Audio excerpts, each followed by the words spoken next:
KPCC ಅಧ್ಯಕ್ಷರ ಸ್ಥಾನದ ವಿಚಾರದಲ್ಲಿ ಮಾತ್ರ ಯಾಕೂ ನಿಲ್ಲೋಂಗ್ ಲಕ್ಷಣಗಳು ಕಾಣಿಸ್ತಾ ಇಲ್ಲ. ಒಬ್ಬೊಬ್ಬರು ಒಂದೊಂದು ಟವೆಲ್ಲು, ಕರ್ಚೀಫು, ಜೊತೆಗೆ ಬೆಡ್ಶೀಟು ಹಾಕಿಟ್ಟಂಗೆ ಇದೆ. ಸೊ ಈಗ ಕೆಪಿಸಿಸಿ ಅಧ್ಯಕ್ಷ ಸ್ಥಾನ ರೇಸ್ನಲ್ಲಿ ಈಶ್ವರ್ ಖಂಡ್ರೆ ಅವರಿರೋದು. ಏಕೆ ಮಂತ್ರಿ ಸ್ಥಾನ ಬಿಟ್ಬಿಡ್ತೀರಾ? ಬೆಳಗಾವಿಯಲ್ಲಿ ಸಚಿವ ಶಿವಾನಂದ ಪಾಟೀಲ್ ಅವರು ಹೇಳಿಕೆಯನ್ನು ಕೊಟ್ಟಿದ್ದಾರೆ. ಈಶ್ವರ್ ಖಂಡ್ರೆ ಅಧ್ಯಕ್ಷರು ಆಗ್ತಾರೆ ನೋಡೋಣ ಅನ್ನುವಂಥ ಮಾತನ್ನು ಹೇಳಿದ್ದಾರೆ.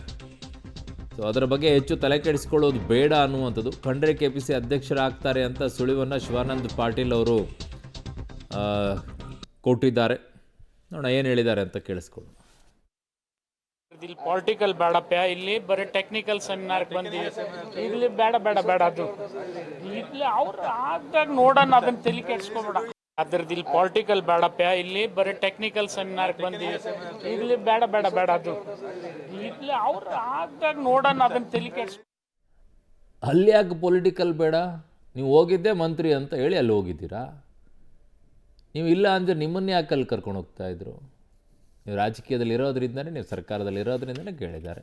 ಎಲ್ಲಾದರೂ ಏನ್ರಿ ಉತ್ತರ ಕೊಡೋದಾದರೆ ಕೊಡಬೇಕು. ಇಲ್ಲ ನನ್ನ ಬಗ್ಗೆ ಮಾತಾಡಲ್ಲ, ಯಾರಾದರೂ ಹಾಕ್ಕೊಳ್ಳಿ ಅಂತ ಹೇಳಬೇಕಿತ್ತು. ಅದನ್ನು ಹೇಳಲ್ಲ, ಬೇರೆ ಎಲ್ಲ ಹೇಳಂದರೆ ಹೇಳ್ತಾರೆ.